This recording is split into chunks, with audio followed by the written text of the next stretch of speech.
Main engine start, 0, and liftoff of the Atlas V with Curiosity.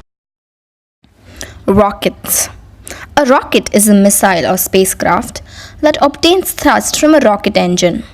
Rocket engines work by action and reaction according to the Newton's third law and push the rocket forward simply by expelling the exhaust in the opposite direction at high speed. If you accelerate a small amount of gas in one direction, it pushes back with an equal and opposite force, thanks to the Newton's third law of motion. So, what happens inside a rocket engine?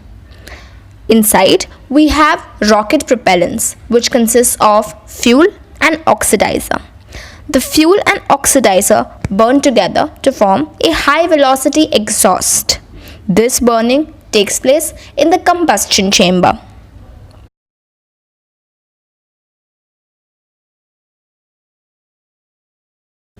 So today, for the first time, we are going to do something that has never been done before.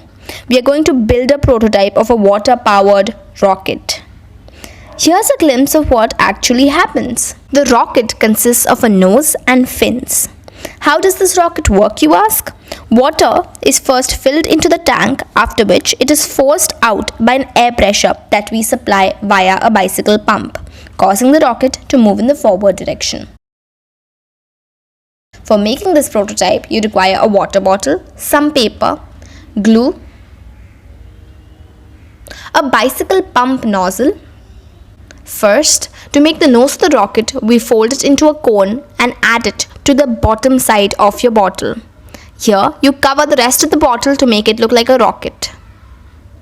Take the cap of the bottle and then make a hole through it. The size of the hole should be such that the nozzle can easily push through the hole. You require fins which can be made from cardboard. They are stuck at 120 degrees in each 3 directions at the base of your water rocket. Finally, just cap the bottle on and your rocket is ready to go.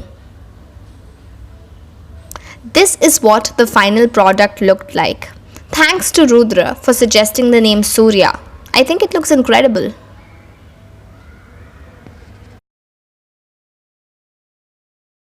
Here's what happened during the test flight. The rocket gained an altitude of almost 25 feet.